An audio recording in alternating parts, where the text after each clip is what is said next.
ফিলিস্তিনিদের রক্তে গাজাকে ভাসিয়ে যে ঝড় ইসরায়েল পুরো মধ্যপ্রাচ্যে তুলেছে, সেই ঝড় এবার মোড় নিয়েছে ইসরায়েলের দিকে।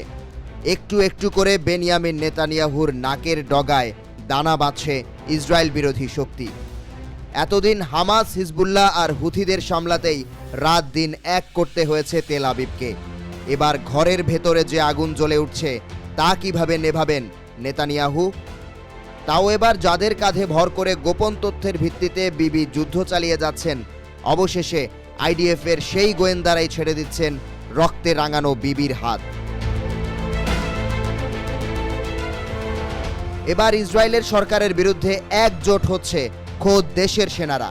শত শত সেনা জোট বাঁধছেন ইসরায়েলি প্রধানমন্ত্রী বেনিয়ামিন নেতানিয়াহুর বিরুদ্ধে। ইসরায়েলের প্রতিরক্ষা বাহিনীর